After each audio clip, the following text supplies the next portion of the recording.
Corona virus की दूसरी लहर शदीद खतरनाक साबित हो रही है। पाकिस्तान भर में कोरोना वायरस के मरीजों में मुतअद्दिद मकामात में इजाफा हो रहा है। कोरोना वायरस के मरीजों की तादाद में 460 से ज्यादा केसेस सामने आए हैं। कई मकामात पर SOPs पर अमल दरामद नहीं किया जा रहा। लोगों का कहना है कि कोरोना वायरस सिर्फ स्कूलों, कॉलेजों और अकेडमीज की हद तक ही महदूद है। स्मार्ट लॉकडाउन सिर्फ इन्हीं तक महदूद किया गया है। किसी प्राइवेट या किसी सरकारी किसी भी महकमे में चल जाएं, किसी जगह पे आप देख लें कि लॉकडाउन नजर आ रहा है आपको।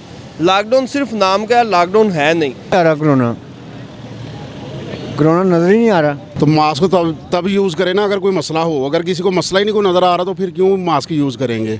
बिल्कुल सही नॉर्मल हर बंदा अपनी ज़िंदगी गुजार रहा है। रेस्टोरेंट खुले हुए हैं, शादी हाल चल रहे हैं, हर जगह पे रश वाली जगह पे आप मार्केटों में जाके देखें ऐसे अफरा तफरी पड़ी हुई है। कोई बंदा नहीं देख रहा कि कोरोना है या नहीं है। बाकी और जगहों पर लोग अपने कामों में मसरूफ नजर आ रहे हैं। खुरम अयाज के साथ किरण बशीर, लाहौर 24 न्यूज़ लाहौर।